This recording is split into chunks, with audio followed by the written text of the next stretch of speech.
നമസ്കാരം. പേർഷ്യൻ ഉൾക്കടലിന്റെ തിരമാലകൾക്ക് ഇന്ന് അസ്വസ്ഥതയുടെ നിറമാണ്. നൂറ്റാണ്ടുകളായി വ്യാപാര കപ്പലുകളുടെ പാതകൾ വരച്ച കടൽപ്പരപ്പിന് മുകളിൽ വീണ്ടും യുദ്ധത്തിന്റെ നിഴൽ കനക്കുകയാണ്. ചരിത്രത്തിന്റെ പല അധ്യായങ്ങളിലും സാമ്രാജ്യങ്ങളുടെ ആഗ്രഹങ്ങളും ശക്തി രാഷ്ട്രീയത്തിന്റെ കൊടുങ്കാറ്റുകളും ഏറ്റുവാങ്ങിയ മധ്യപൂർവ്വ ദേശത്തിന്റെ ഹൃദയഭാഗത്ത് പുതിയൊരു സംഘർഷ സൂചന ലോകത്തിന്റെ ശ്രദ്ധ പിടിച്ചുപറ്റുകയാണ്.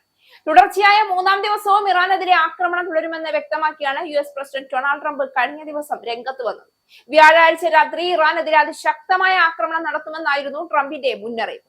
ഇറാന്റെ സാമ്പത്തിക നാടിമിടിപ്പായി വിശേഷിപ്പിക്കപ്പെടുന്ന ഖാർഗ്, എണ്ണയുടെ മണവും ആഗോള സാമ്പത്തികത്തിന്റെ ചലനവും ഒരുപോലെ വഹിക്കുന്ന ആ ചെറുദ്വീപ് ഇന്ന് വീണ്ടും ലോക രാഷ്ട്രീയത്തിന്റെ കേന്ദ്ര ബിന്ദുവായി മാറിയിരിക്കുകയാണ്.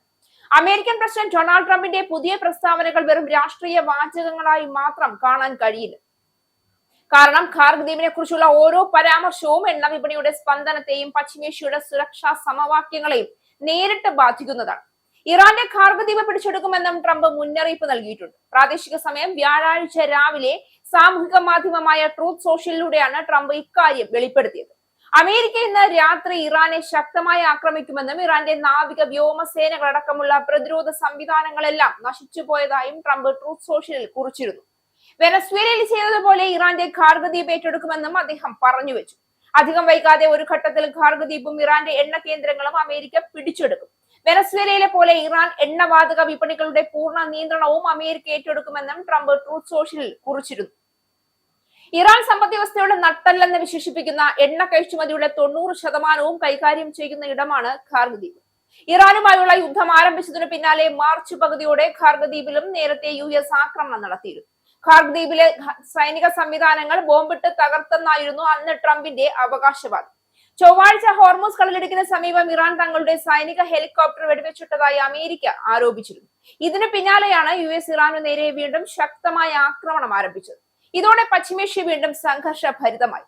അമേരിക്കയ്ക്കുള്ള മറുപടിയായി ജോർദാൻ, കുവൈറ്റ്, ബഹ്റിൻ തുടങ്ങിയ രാജ്യങ്ങളിലെ US സൈനിക താവളങ്ങൾ ലക്ഷ്യമിട്ട് ഇറാനും പ്രത്യാക്രമണം നടത്തി.